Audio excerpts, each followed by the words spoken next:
You are listening to I Am Interchange. I am interchange. I am interchange. I am Interchange. Fostering curiosity, education, and empathy by exploring the controversial and the provocative. I am interchange.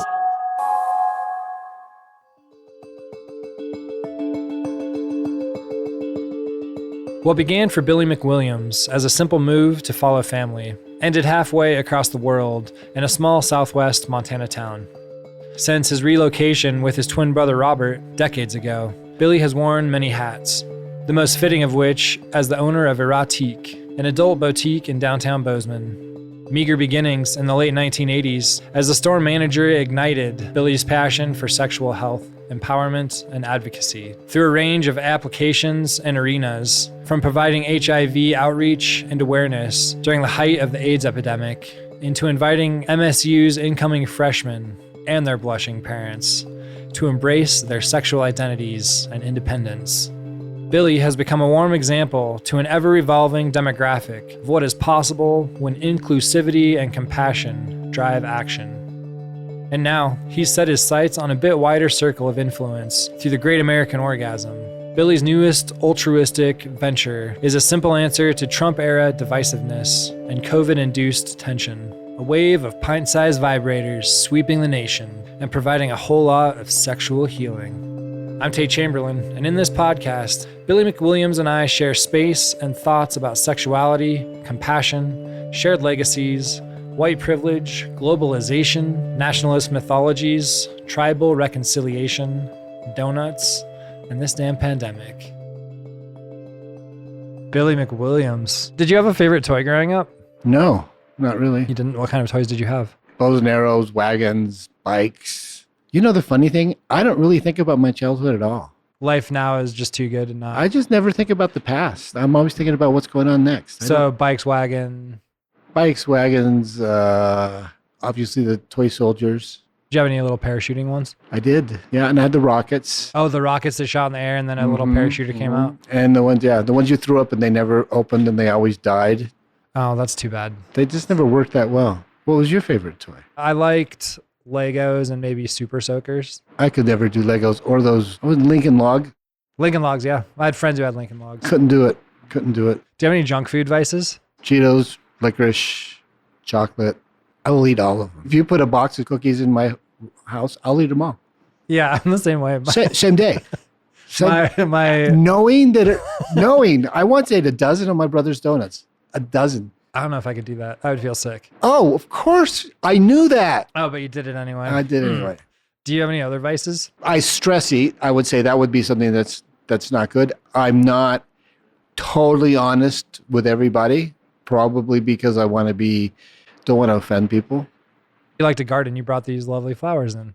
Yes, I like to garden. Those are sweet peas. They're wedding flower. Okay. And the worst thing that happened was my brother, we submitted the Sweet Pea Flower Show year after year after year, and we were like always... The poster, or is there like a for Feet Pea's Flower Show, yeah. And I'm like, we're always second, or most fragrant, or most unusual, or people's choice, but never the grand prize. And my brother was like, always the bridesmaid, never the bride.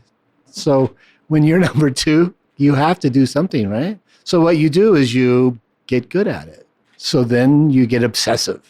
And got obsessive, and eventually we won the grand prize. And but it makes you humble, right? Because you do this year after year after year, and you do everything right, and then a hailstorm comes and kills. Oh, yeah. Yeah, it just destroys them all, right? Or your aphids eat it, and you don't know about aphids yet. Or some powdery mildew, or whatever does it, right? And I think to myself, that's why farmers are so conservative. I don't have to eat these things. They have to grow that to give to their family to eat. Yeah, so they are concerned about all of that because their life is on the line with it. Right. So they're complaining about it's too hot or too cold or too windy or too dry or whatever. I can see why. And actually, my partner does most of the work. They asked me to lecture as an expert on sweet peas, and I held up the piece of paper that she did, and I said, my wife printed it up for me. I'm just telling you what she said. Men take the credit and women do the work. Ain't that the truth? The patriarchy, right? The patriarchy. Well, I'm trying to destroy it. Oh, you are? Absolutely. By orgasm. How do you define tribalism and globalism? Tribalism's tricky because it's like there's ways that you associate with shared values, but there's also family and larger community units. We're all tribal. We have to be. But we also have all kinds of different tribes. You've got your family tribe, you've got your community tribe, you've got your political tribe, you've got your sexual tribe. So the closest crew around you that you trust and you can rely on and count on. Right, exactly. That's a tribe. That unit. Yeah. And it changes, right? And you don't even know you're in a tribe sometimes, right? The tribe, I work downtown. I'm a part of the downtown tribe. What about globalism? I like the shared value that we're all human, which is unifying. But I also think that it's also a set of economics that seems to exploit more people than it doesn't. So it's an economic system that gives you an excuse to take. Yeah. What about in other ways, globalism? Well, globalism would be like shared value of love and humanity and trust. I think you can talk about music. You can talk about great art that unifies. But it's interesting because every single time, aren't we in the middle of re-examining all of it? Everything. We're examining everything in a way that we've never done before. Like in the history books. Mm-hmm. I mean, look, those little green soldiers I was talking about, they were white men. They were green colored, but they were white men. And they had a certain mythos, and that would be the good guys. Like the World War II. Yeah, like the World War II guys. guys that had the jeeps and the bazookas and the rifles, and they were the heroes. And of course, the other guys were the bad guys. Well, that's not necessarily true. I think that living in the U.S., there's some alignment with maybe how Germany felt before Hitler actually did things really wrong. Right. Before they realized they were trapped. Right. And then they had to like go along with it or die. Right. It could have turned in a lot of different ways. Right. So when you talk about we identify ourselves as good people, right, as a good country and the American exceptionalism and the leader of the free world and the richest country in the history of the earth, what would have happened if we lost the American Revolution? What if England kept us? You know what would have happened? We would have ended slavery sooner. We would have been British. Would have been British, yeah. But how do you know that we wouldn't be better off for it? No taxation without representation. Right. However, the people who did, the people in the American Revolution were wealthy landowners who didn't want to give taxes to the government. Yeah, they wanted more though. Right. Why is there the 3%, right? The 3% of the people in the colonies actively supported the revolution. And the majority of the people wanted the English to win. How did you get to Montana? My sister fell in love with a guy in Mallorca. We were living in England on the Air Force Base, and she followed him to school, and we followed her. Because earlier in 1973, we went through in a bus from Texas to the Boy Scout Jamboree at Coeur d'Alene, and we stopped in Yellowstone and Deer Lodge on the way, and I fell in love with the mountains. You were a Boy Scout? Eagle Scout. So you came from England because of your sister and her husband? I came from England back down to Las Vegas after England. And then, so I was a 13-year-old boy in Texas, went through, loved the mountains, always wanted to live in the mountains. My sister went to the university. My brother and I followed. Your brother who sells donuts. I'm the donut guy's brother, yeah. The donut guy's brother.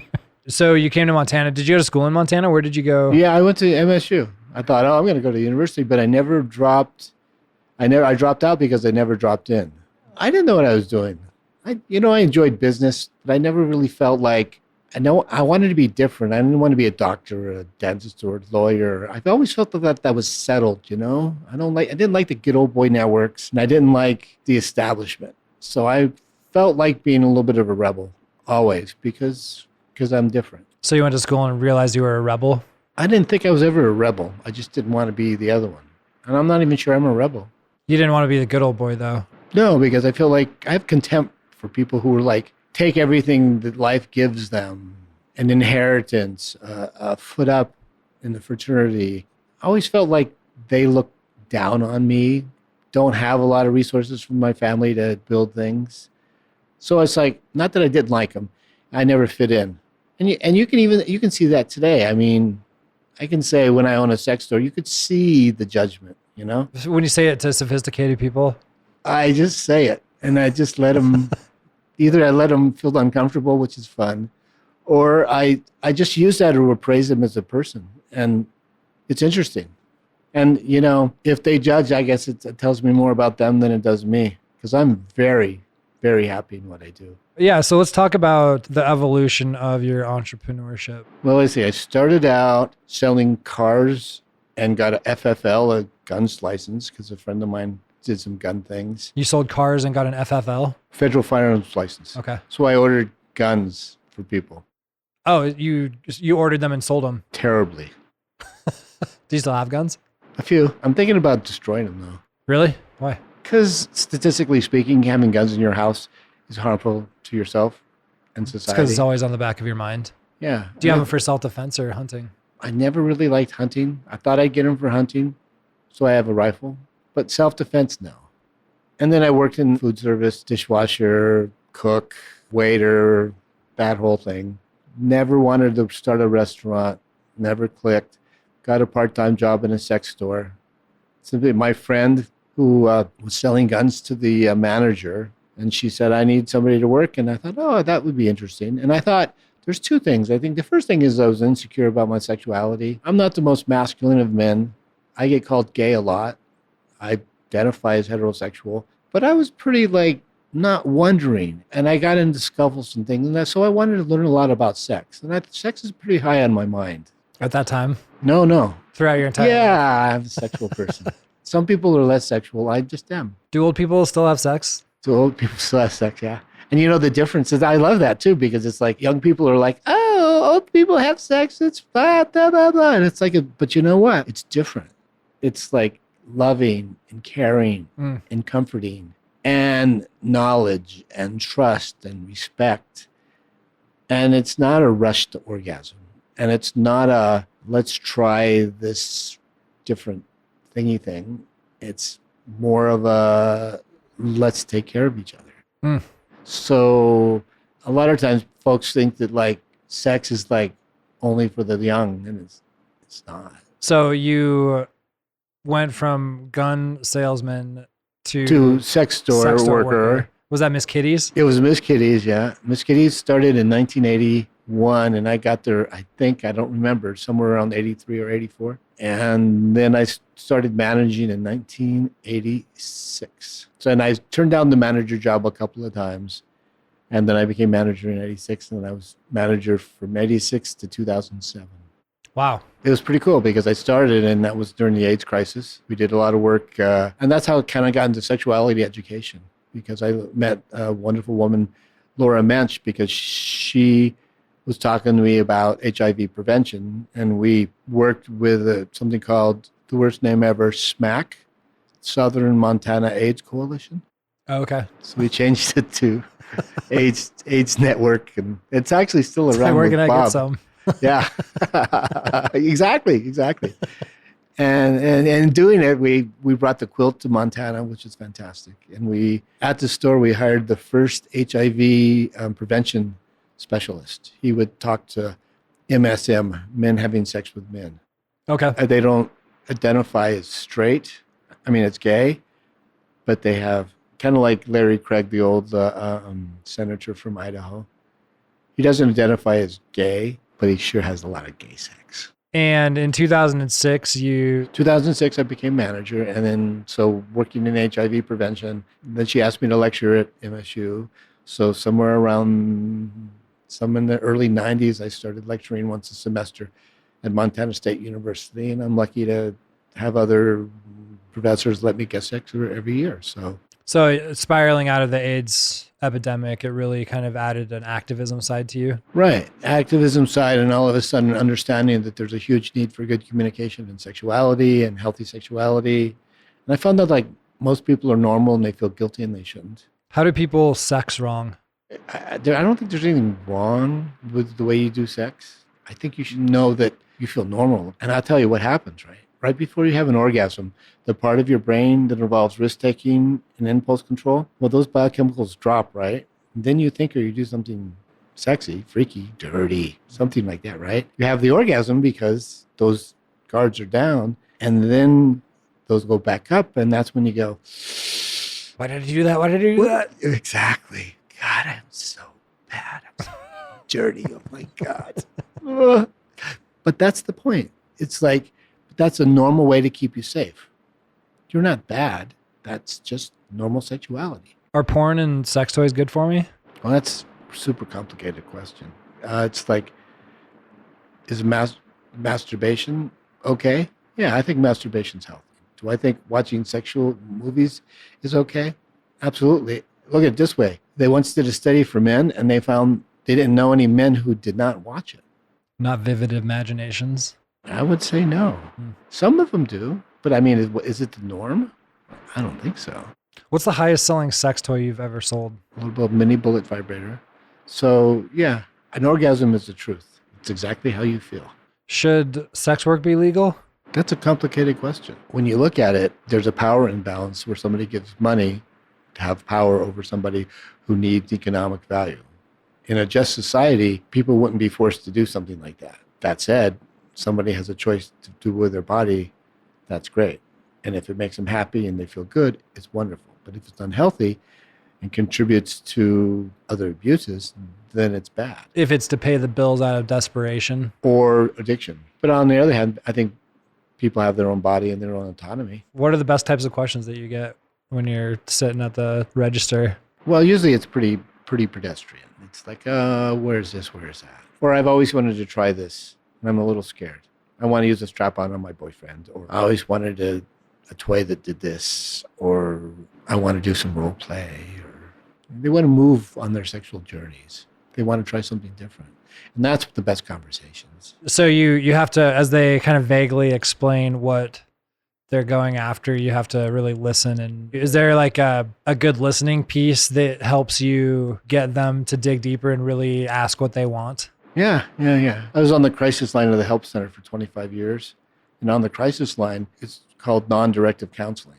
So in other words, somebody calls in. So when you're calling on the phone, someone calls up and said, oh, I feel terrible, I'm going to kill myself. What you say is, you don't say, don't do it, right? You say, oh my gosh, you sound like you're hurting. And then they say, oh yeah, I'm hurting. It's like, tell me more about how you're hurting.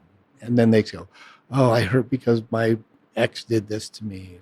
So what you're doing is you letting them direct the conversation, and you're non-directive, direct reflection, and all of a sudden they're guiding the conversation. And then at the end of that conversation, they're like, oh, that's what's going on. Typically, those really bad calls would last 45 minutes, an hour. So the first one would be, first half of it would be, I'm hurting, this is bad, they're crying, they're upset, everything like that. And then all of a sudden, they work into more practical things. So what you're trying to do is you want to work them through the problems until they start saying, oh, I need to do this.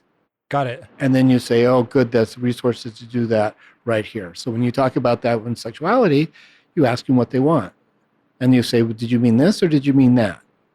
And you're like, oh, okay. And probably the biggest thing is to make sure that they feel like they're okay, because they are. Like they're not being judged? They're not being judged at all. Yeah, I did. There's 4 words we don't use in my store: fear, shame, guilt, or embarrassment. Even if the mayor who you hate shows up? Doesn't matter.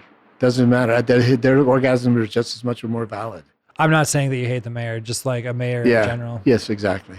Doesn't matter who comes in because I'm not judging. We're going to get into kind of the indigenous piece, but part of it's race. We talked a little bit about this in our pre-call about some assumptions that you make with people who are in your store and look suspicious. Right. For example, somebody who comes in who is Hispanic or Native American or African American, the first thing that enters your mind is, oh, they're going to steal. And it's something that you've learned as part of our culture. And obviously you fight it, but that's there. But you think to yourself, how many of those other things do I have on a regular basis that somebody's wearing something? And that's what it's really important to make sure that everybody feels welcome, no matter who they are, no matter what they're wearing, no matter what they look like. And you got to fight those assumptions that you have, right? And you have to really give, because it's like sometimes people need more. Sometimes people need more, and a woman would walk in and she wouldn't be traditionally societally attractive, okay, for whatever reason. And then she says or does something, and you're like, wow, that's very sexy. And it's like, and then somebody comes in who would be the quote unquote view of what attractiveness is supposed to be, and then they say something, you think, oh, you got a long way on your journey. Just something like totally naive or just shut off. I won't do this. I won't do this. I won't do this. I'm going to do this. I'm sick. Well, I can't do this. Oh, yeah. But again, if you don't judge them also, though, they'll come around or they won't. But what I'm saying is like, just because you look some way doesn't mean you are that way. Let's talk about your history, your family's history in America. Yeah, as you're getting older, you tend to look past a little bit and be a little bit reflective.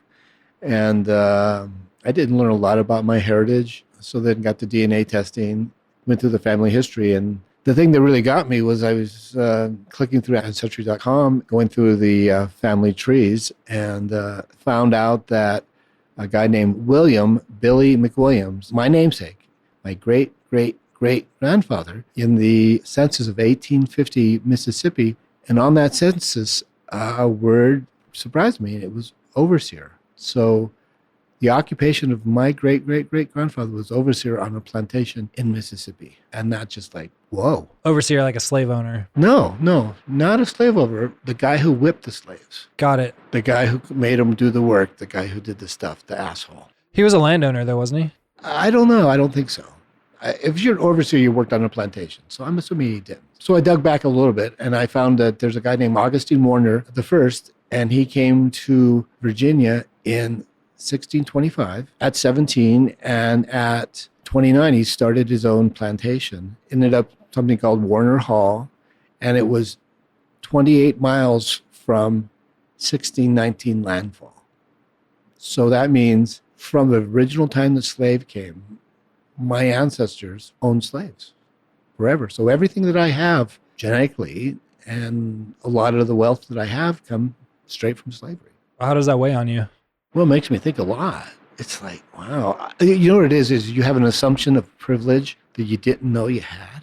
Look, my life is easy. I came to Bozeman with $100 in a duffel bag on a Greyhound, and I was able to start a family, buy a house, grow a business. And I'd like to think that it's the work that I did, and some of it is, but a large part of it is all those structures that our society put in to help me. I'm a white guy in America. I get every what the fuck I want. I still get the fuck I want. So it's like, that's not fair. So this privilege that's been around genetically for you forever. Not even genetically. It's like, it's in my soul. It's who I am. It's how I act. And so that perpetuated through time gave you all of the resources you needed to live a fairly easy life. And no one judges your skin. Nobody judges my skin. When I walk down the street, they say hi to me. When I talk at meetings, they stop and listen.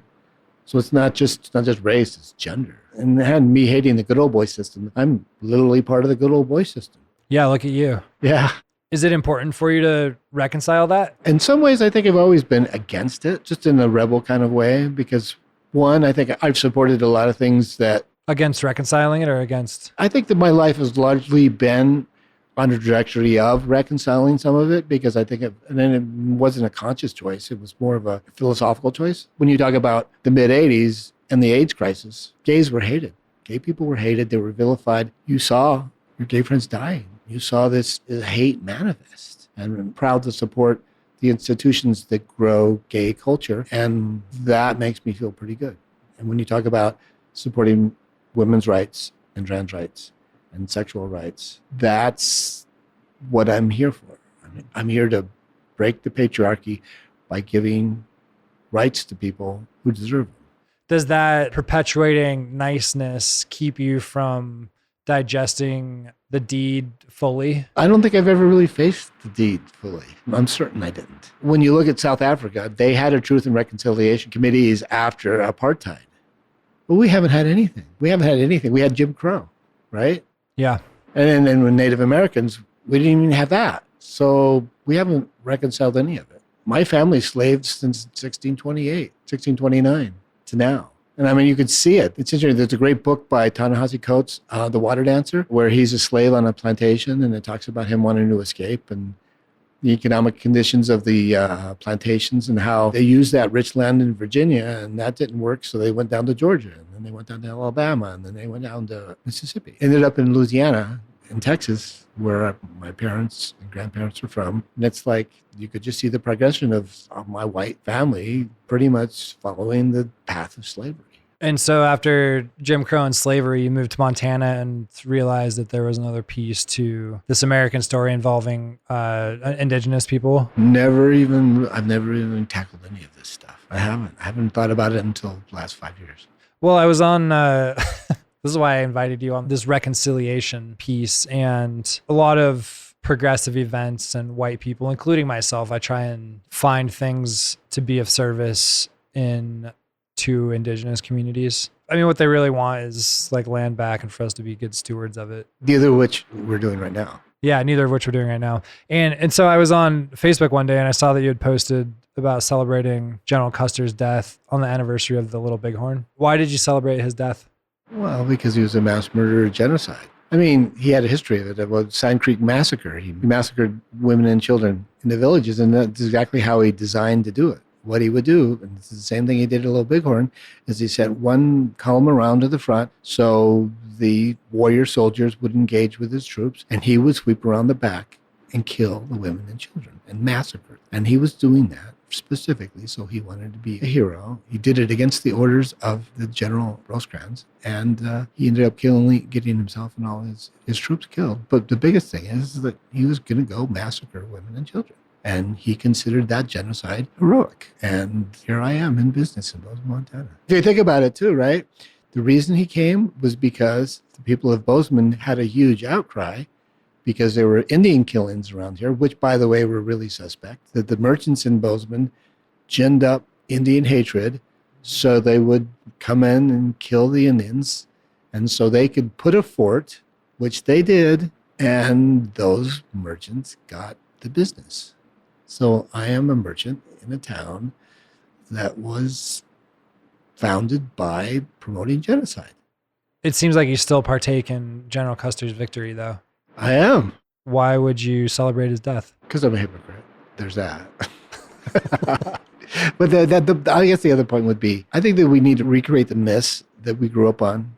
I mean, when you look at General Custer, and this is what I was trying to get at, that there's this myth that he's a hero, and you can see him on every single bar with every single painting of a beer thing. Again, commercialism, where he's the hero on the hill with the men around him and the Indians are coming to kill him. And you take that and you learn that in your education as he was a hero who bravely died, which isn't true. To me, we got to recreate the myths that we will make a better society, more inclusive and reflective of the truth. When I grew up, it was all about like Little House on the Prairie and just kind of this innocent settlers. Yeah. Rugged men of the West who chopped down the trees. And if you look at it, look at the Louis L'Amour books, and you look at, there's a whole subculture of Germans who loved the Indians and had Indian villages in Germany. So it's like, it was used by the media to create economic opportunity. What does it mean to own something? What it means is like, you have this plot of land and you have a house on it and you have to like pay recompense for it. And when you get it, you quote unquote own it. But my feeling is that the Native Americans have been here for 12,000 years and they never even thought about ownership in that way. They didn't think about whether you could own land. Right. And if you think about it, I mean, ownership of land is all patriarchal, isn't it? Because 4,000 years ago, we went from hunter-gatherers to agriculturalists. And in order to be agriculturalists, you have to control the land. There were some tribes who were into agriculture. There were. But by and large, when you talk about where we are here, all hunter-gatherers. What I mean is, it's like, in order to keep that land under constant production that you spent your entire life working on, you had to pass it on to somebody. And you couldn't pass it on to a woman because you didn't know whether or not it was yours or not. So it's 100%, it has to be a man. So all of a sudden, we've created a patriarchy of ownership of the land. Because the name doesn't change?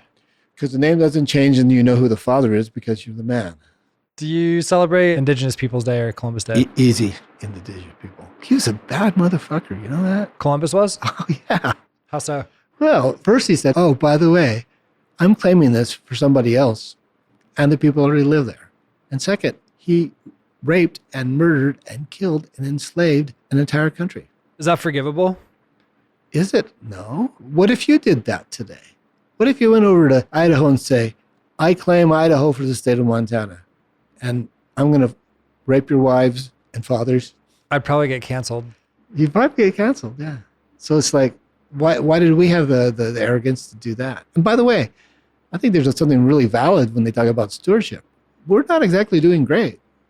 I mean, I don't think Native Americans were like the people who've done the best thing with the land no matter what. I think they just lived on it. And I think that we decided we're going to own it. And about 1,000 years, that's probably not going to be true. You don't think there'll be land ownership in 1,000 years? I don't know what we're going to have in 1,000 years. And when you talk about climate change, it's like, George Carlin said, one day the earth will shake us off like so many fleas. Do white people do enough to try and reconcile with indigenous culture? Not even close. We haven't even faced the fact of all the things that we've done collectively, ripping families apart, destroying villages, putting children in educational things on reservations. And they can't speak the language that they have. And the boarding schools? Not to mention 90% of the Native Americans were massacred. Or illness. Either one, we brought both. In your work and I think projects, you praise diversity and inclusion. Is diversity good? Yeah, I think so. Ever notice when you're doing something and you have a bunch of people and you work really hard at inclusion, you eventually, and it takes a lot of work, you come to a consensus and you're better. Decision is better when everybody's included with it because there's perspectives everybody has that nobody else has. And I love that part when somebody says, oh, have you thought about this? It's like, oh. And I think that's a lot of what's going on now. It's like people are coming to the realization that like, we really fucked things up.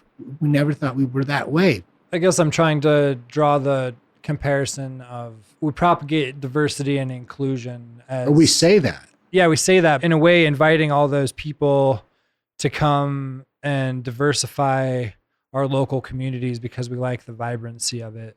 Isn't that like manifest destiny? Aren't we just covering up that past by inviting more people and just making it this innocent, oh, let's go for diversity and invite more white people and other cultures? Well, we're inviting more people into our Western theme town.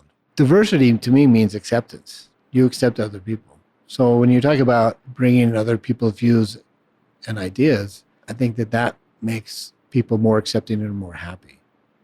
And you don't have artificial differences that we have. We are a slave culture today, this very day.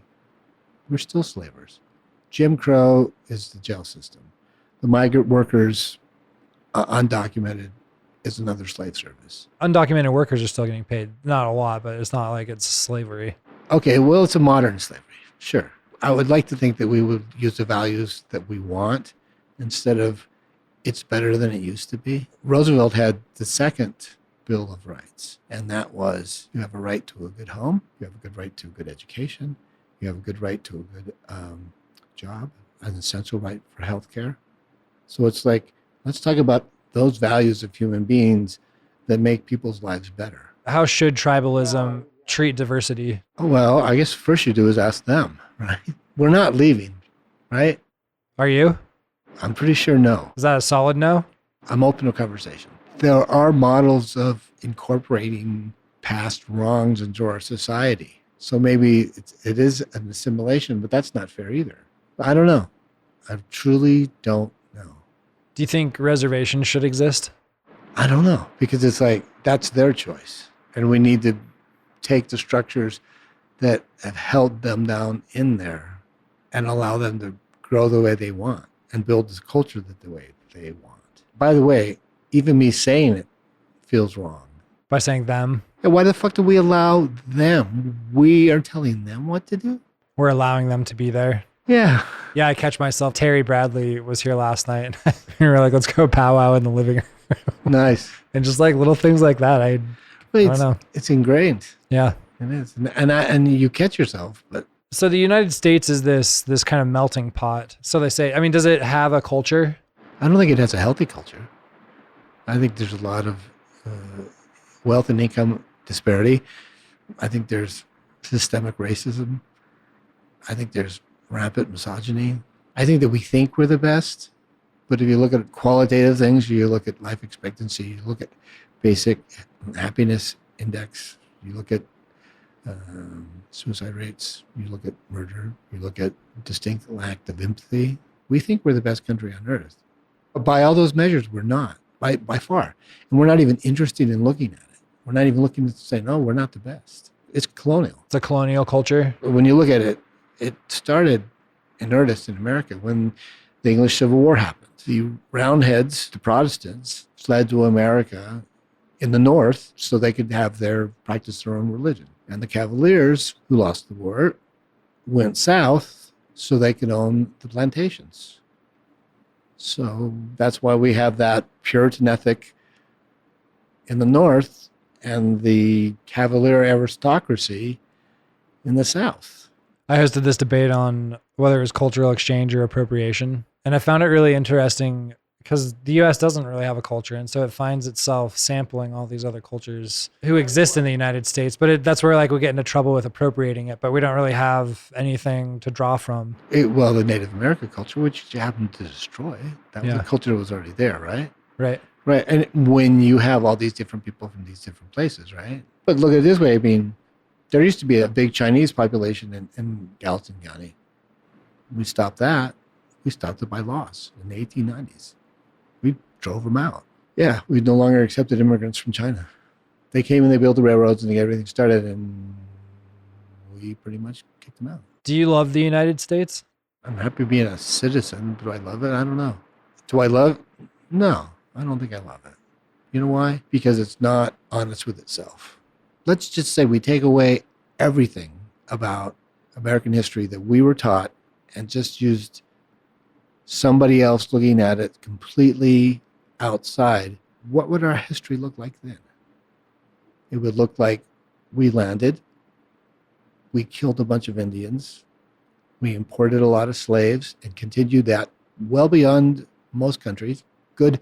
If England would have won the Revolutionary War, we would have ended slavery 35 years later. And then after that, we ended slavery at the face of a civil war. We only had 12 years of Reconstruction, and then we put the Jim Crow right back in. So when you go to other cultures, I went down to the Caribbean, and in Bonaire, black, brown, white people are all mixed. And you come back to the United States, it's still racially segregated. And it's as much or more racially segregated than it was when they did Brown versus Board of Education in the 50s.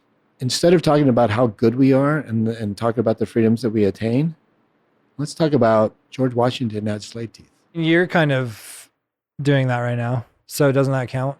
Yeah, I hope so. We've got this OK Boomer debate this weekend. A guy named Pete who's projecting, I think a few people are projecting that there'll be 200 million climate refugees in the next 40 to 50 years. I think of how people will feel about the wall then. The conservative argument at its core, I believe, is wanting to save the finite resources for future generations of Americans. I believe it if I saw it. We built and invented capitalism on the basis of slavery. When you talk about bonding, those were bonds for slaves. When you talk about banking, the banking system was generated with slavery. And at the time of the Civil War, slaves were the biggest economic asset in the United States. We built a global system of capitalism and kept it moving with the force of arms, and it's literally destroying the world.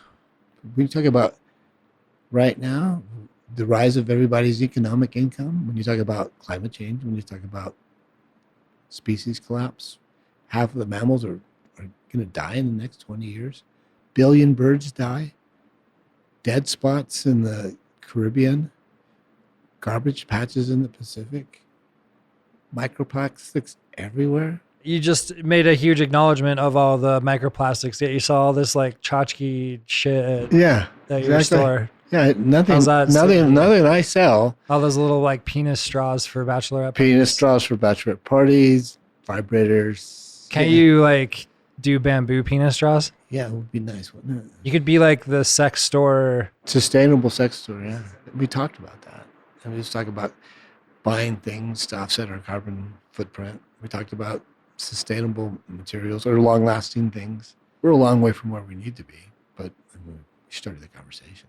What would it take for you to do something about it? To me, it's like when you talk about affordable housing.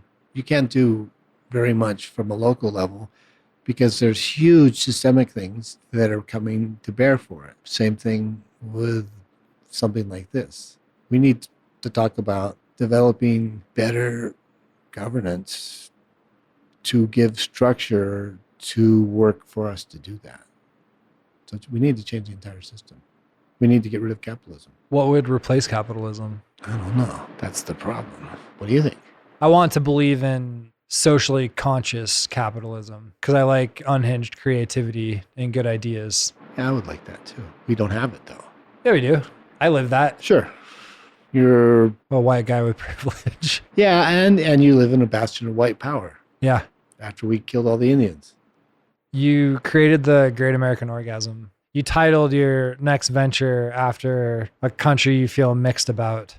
Right. I actually thought Great World Orgasm first. Tell me about the origination of this idea. I give away at freshman orientation at the University MSU little mini vibrators, and I've started giving away 500, and then I ended up giving away 1,000, 1,100, absolutely free to the freshman orientation class, and it was fun. It was interesting. Were the parents there? Yes, I mean, it's so fun. You'd see it, right? Parents would be walking by with their daughter, right, and the daughter would give us the side eye. Right? I want one of those, but my dad's here. Exactly. And then 5 minutes later, she jets by. Jets by and scores. Or you get the cool family, right? And it's like mom and dad coming up, and I'm like, that's when I went, oh, they're so cool about it, And it wasn't awkward with their kid because they're good parents. And to them, I was like, oh man, you guys are great, because that doesn't usually happen. And sometimes even a father with his daughter, and that's very, very unusual. It was a little controversial at first, but then COVID shut it down, and I thought, I'm at home, right? I can't work. My partner has compromised lungs, and then I'm not giving the COVID, so I decided to. I sat around and I'm like, I want to give away 1,000 vibrators, and then I thought, why don't I give away? And I don't know why it ended up 1776 on July 4th, and I thought, why don't I make it a simultaneous orgasm? So I set up a website and said, I'm going to give away 1,776 vibrators, but the deal is you have to orgasm on July 4th, 2020 at 4:20, all time zones. And to me, it's like nobody really ever talks about a simultaneous orgasm. I mean, it does between a couple of people, but nobody ever talks about thousands of people orgasming at the same time. So I don't know. It just happened.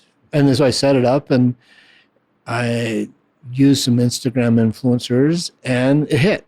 The first one in July hit, and then the one on election day really hit. Your animal instinct brings you to sex throughout your lifetime. And in this instance with COVID and this tension everywhere, you're kind of bringing everyone together through sex and this orgasm through this Understand it when you talk about the connection. Yeah, I say it's not a Republican orgasm or a Democrat orgasm, and it's an American orgasm. So what that means is we're all human. So let's just talk about being human, because eventually we're divided right now. We got to come together. No pun intended. Actually, pun intended. I mean, you literally asked everyone to come together. Exactly. LGBT, everybody. It's our own humanity. I think you love the United States. I mean, you framed this after 1776, and it's the Great American Orgasm. So you see this big fault line crack in the United States, and this is your natural instinct trying to tie it. I think that's probably true. But I also think that you can love somebody, but also hold them accountable for what they need to do. And if you sit there and say, and why I think I'm hesitated when I say I love it is because there's plenty of people say, oh, God damn it, we're the best no matter what, blah, blah, blah, blah, blah. American exceptionalism, that's all. That just hides the fact that we're an imperfect union and we could get significantly better. If we stop thinking about we're the very best, we can start working to be the very best. What does your wife think about all this? She hesitates. She hesitates. She comes from a very Irish Catholic family. And I would say her fairly reserved. She supports me. She says it makes you happy, so I support you. She's got some patience. Well, for sure. And especially in the sense of how much money is this costing us? And there's jealousy in sexuality and maybe in a sex shop. Yeah, there's got to be a lot of trust with that. Yeah. Understand that it was a long time coming. I don't think my family I don't think my mom still accepts what I do. I don't think they understand. And I'm not sure that a lot of my extended family, even on my wife's side, understand or know. I'm not sure I explain it. Work with me on this here. I was wondering if you would embody your wife and describe Billy to me. Billy's a very nice, slightly wild, strange guy, but he does have a good heart. We were talking today about somebody who passed away, and I said, you really should do this. And a lot of times she said, oh, we can't do that. It could be uncomfortable. Somebody who passed away? Yeah, just sending something to somebody, and she wants to do the right thing, but she doesn't want to be. And I talk about, when you talk about it, I would say when you talk about the Catholic faith and you talk about her upbringing, I think it has a lot to do with embarrassment, and I think that's very systemic. So someone passed away, and she was going to send a gift to the family and she didn't member? want to. She wanted to be appropriate, right? Yeah. And I said, you have to do it. And she said, no, because she didn't want to do the wrong thing. She didn't want to be socially embarrassed. Second guessing it and just talking yourself out of it. Precisely. I was definitely not approved by her mother. Did you ask her mother before you asked her to marry you? No. Was she offended? No. She just doesn't like you. No, she ended up liking me. You're hard not to like.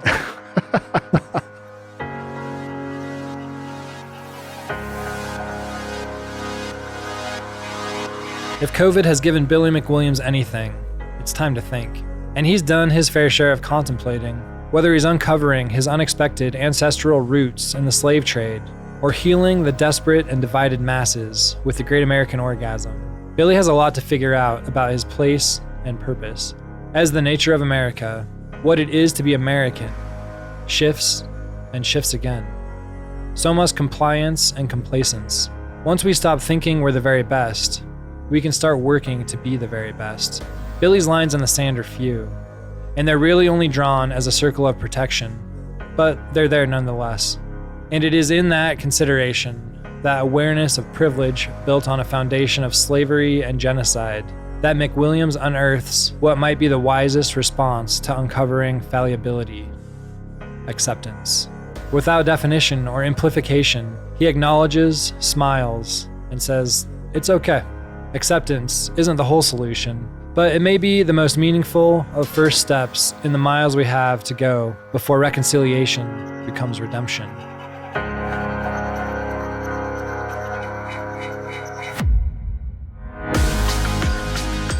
A huge thank you to our supporters: Susan Karstensen, Zocalo Coffee House, Whistle Pig Korean, Last Best Comedy, Hatch, Loken Productions, Ben Johnson Photography, Superfluous Industries, and Blunderbuss. A shout out to our media team: Allison Gregory, Pat Loken, Ben Johnson, Jessica Byerly, Shannon Hughes, Nathaniel Johns, Bryant Stersala, and Dylan Weber. Hey, Tate Chamberlain here. Thanks for listening and supporting I Am Interchange. We build our projects to align with the United Nations 2030 Sustainable Development Goals. Do you have an issue that's riddled by gridlock in your community?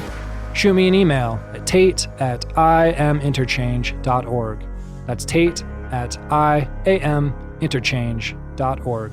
Remember, share airtime and don't ruin dinner.